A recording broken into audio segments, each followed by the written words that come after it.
नमस्कार, मैं Preeti Agrawal, assistant professor chemistry in government college Kekri.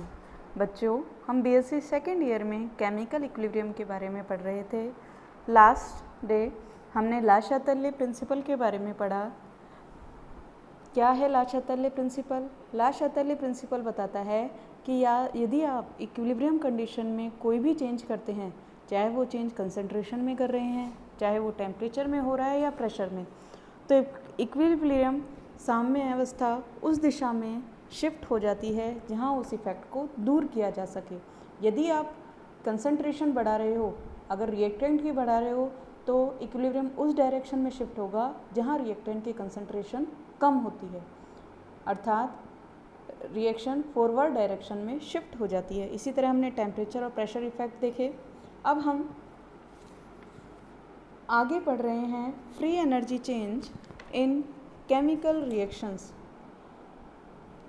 किसी केमिकल रिएक्शन में होने वाले फ्री एनर्जी चेंज को सर्वप्रथम वॉन हॉफ ने प्रदर्शित किया था, इसलिए इसे वॉन हॉफ आइसोथर्म भी कहा जाता है।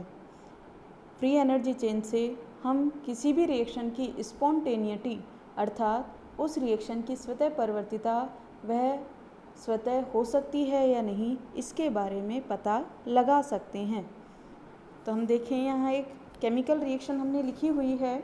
N1A plus N2B gives M1C plus M2D। इस रिएक्शन में N1, N2, M1 और M2 क्रमशः A, B, C तथा D के मोलों की संख्या है। अब इस इक्वेशन में अगर हम फ्री एनर्जी चेंज को देखें तो हम इसे निम्न थर्मोडायनामिक एक्सप्रेशन द्वारा एक्सप्रेस करते हैं।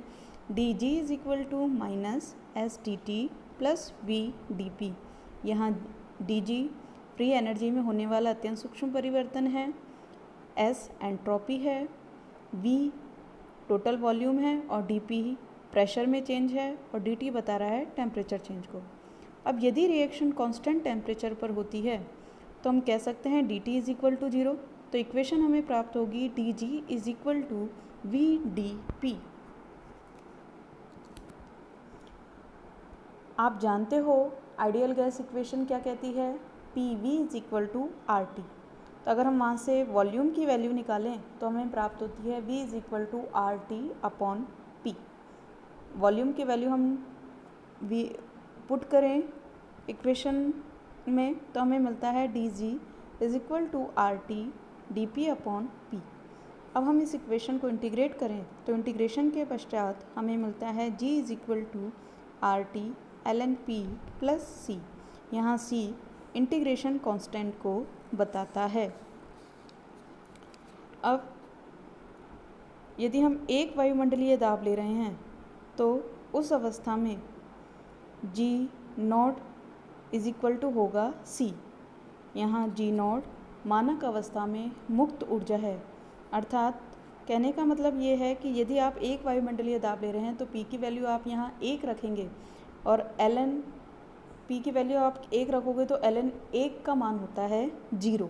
तो इसलिए G not is equal to होगा C के। यहाँ G नॉट मानक अवस्था में मुक्त ऊर्जा को बता रहा है। तो हम लिख सकते हैं G is equal to G not plus RT ln P।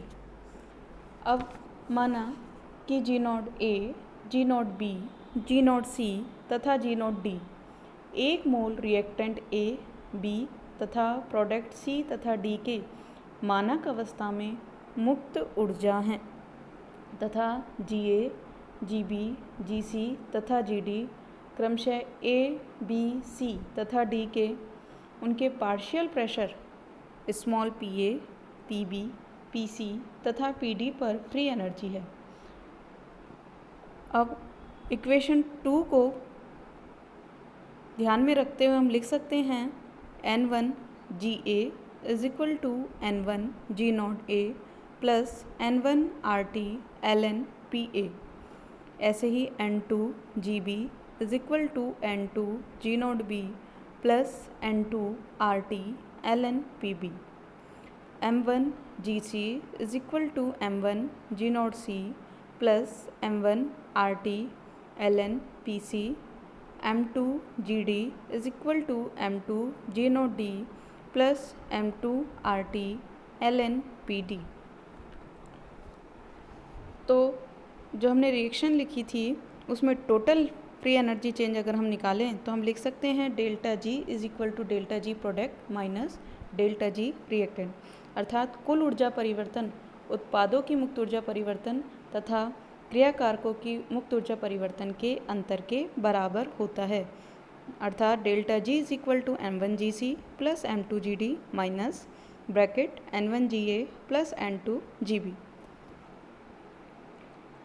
अब यहाँ मैं GA, GB, GC तथा GD रिएक्टेंट तथा प्रोडक्ट के मुक्त ऊर्जा की वैल्यू अगर मैं पुट करूँ तो मैं लिख सकती हूँ delta G is equal to M1 G0 C plus M2 G0 D minus bracket N1 G0 A plus N2 G0 B bracket close plus RT ln PC की पावर M1 PD की power M2 PA की upon में PA की power N1 into PB की power N2।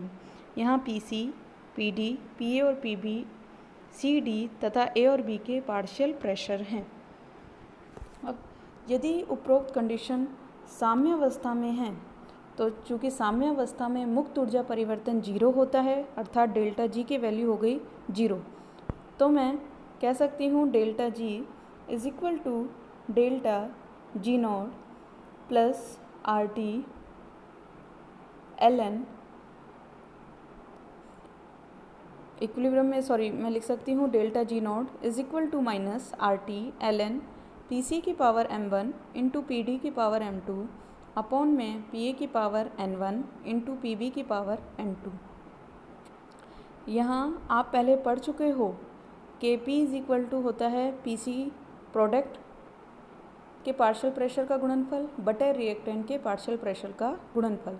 तो मैं PC की power M1 into PD की पावर M2 अपॉन में PA की पावर N1 इंटू PB की पावर N2 को मैं लिख सकती हूँ KP। तो delta G0 is equal to हो गया माइनस RT ln KP। अब डेल्टा G0 की वैल्यू मैं इक्वेशन 3 में पुट करूँ तो मुझे मिलेगा delta G is equal to minus RT ln KP plus RT ln PC की पावर M1 इंटू PD की पावर M2 अपॉन में PA की पावर N1 इंटू PB की पावर N2। या आप ये भी लिख सकते हो इसमें कि minus delta G is equal to RT ln KP minus RT ln PC की पावर M1 इंटू PD की पावर M2 अपॉन में PA की पावर N1 इंटू PB की पावर N2। तो यह equation van't Hoff isotherm equation कहलाती है और इस इक्वेशन द्वारा हम फ्री एनर्जी में चेंज ज्ञात कर सकते हैं और फ्री एनर्जी में चेंज से हमें अभिक्रिया की स्वतः परिवर्तिता स्पॉन्टेनिटी के बारे में पता चलता है। अब नेक्स्ट हम देखें thermodynamic derivation of law of mass action. यदि एक्टिव मास के रूप में वन हाफ इक्वेशन को रिप्रेजेंट किया जाए तो किसी पदार्थ के केमिकल पोटेंशियल और उसके एक्टिव मास में संबंध निम्न प्रकार से रिप्रेजेंट किया जाता है। Mu is equal to mu not plus RT ln A। यहाँ म्यू किसी पदार्थ का केमिकल पोटेंशियल है, म्यू नॉट स्टैंडर्ड स्टेट में chemical potential, R gas constant, T temperature है, A एक्टिविटी ऑफ सब्सटेंस है जिसे सक्रिय द्रव्यमान या इफेक्टिव कंसंट्रेशन भी कहते हैं। अब हम एक केमिकल रिएक्शन देख रहे हैं N1A plus N2B gives M1C plus M2D। यहाँ A, B, C तथा D के केमिकल पोटेंशियल को हम निम्न प्रकार से रिप्रेजेंट कर सकते हैं। N1 mu A is equal to N1 mu not A plus N1 RT ln A। इसी तरह N2 mu B is equal to N2 mu not B plus N2 RT ln B। M1 mu C is equal to M1 mu not C plus m1 RT ln C। इसी तरह m2 mu D is equal to m2 mu not D plus m2 RT ln D। हम उपरोक्त reaction में total free energy change देखें तो हम total free energy change के लिए लिखेंगे delta G product minus delta G reactant. उत्पाद की मुक्त ऊर्जा में होने वाला कुल परिवर्तन माइनस क्रिया कारकों के मुक्त ऊर्जा में होने वाला कुल परिवर्तन। तो हम इसको लिख सकते हैं delta G is equal to m1 mu not C plus m2 mu not D minus bracket n1 mu A plus n2 mu B bracket close plus R T L N C की power m1 D की power m2 upon में A की power n1 into B की power n2। तो मैं लिख सकती हूँ यहाँ delta G is equal to delta G not plus R T L N A की पावर m1 इंटू डी की पावर m2 अपॉन ए की पावर n1 इंटू बी की पावर n2। यह इक्वेशन वान हाफ आइसोथर्म इक्वेशन ही कहलाती है। यहाँ partial pressure के स्थान पर हमने एक्टिव मास लिया है। अब इसी तरह यदि हम इक्विलिब्रियम कंडीशन देखें तो इक्विलिब्रियम पर डेल्टा जी की वैल्यू हो जाएगी 0। तो delta G not is equal to होगा minus R T L N C की पावर m1 इंटू डी की पावर m2 अपॉन ए की पावर n1 इंटू बी की पावर n2।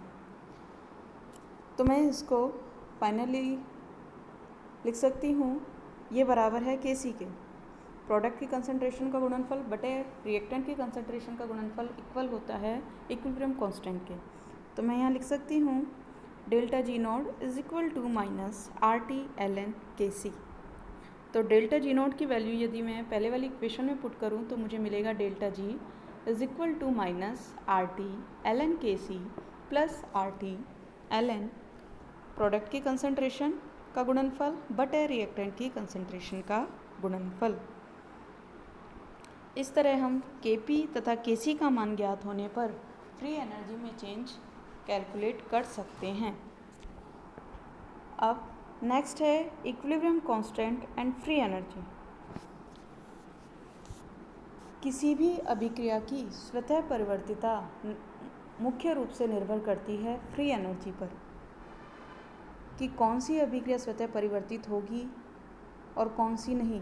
तो इसके लिए दो पॉसिबिलिटी हैं। पहला है यदि Gibbs free energy change positive है, यदि डेल्टा जी नॉट पॉजिटिव है तो अभी आप ऊपर पढ़ के आए हैं तो लॉग के पी या के सी का मान क्या होगा, नेगेटिव, अर्थात 1 से कम होगा। तो हम कह सकते हैं कि फॉरवर्ड रिएक्शन स्वतः परिवर्तित स्पॉन्टेनियस नहीं होगी, रिवर्स रिएक्शन स्पॉन्टेनियस होगी, अर्थात अग्र अभिक्रिया धीमी होगी और प्रति अभिक्रिया तेज होती है। इसी तरह हम दूसरी कंडीशन देखें, यदि डेल्टा जी का मान नेगेटिव है तो डेल्टा जी फ्री एनर्जी में चेंज नेगेटिव होने का मतलब है कि इक्विलिब्रियम कांस्टेंट के पी या के सी का मान पॉजिटिव होना। के पी और के सी का मान पॉजिटिव है, इसका मतलब प्रोडक्ट की कंसंट्रेशन ज़्यादा है रिएक्टेंट की कंसंट्रेशन से। तो हम कह सकते हैं rate of forward reaction is fast then compare to reverse reaction. इसलिए इक्विलिब्रियम पर प्रोडक्ट की कंसंट्रेशन अधिक मिलती है और रिएक्टेंट की कंसंट्रेशन कम। तो इसलिए फाइनली हमने देखा कि अगर डेल्टा जी नॉट पॉजिटिव है तो बैकवर्ड रिएक्शन स्पॉन्टेनियस होगी और यदि डेल्टा जी नॉट नेगेटिव है तो rate of forward reaction spontaneous होती है। इस तरह आपने आज वॉन हॉफ आइसोथर्म के बारे में पढ़ा और equilibrium constant, free energy change और स्पॉन्टेनिटी के बारे में पढ़ा। आज के लिए इतना ही, धन्यवाद।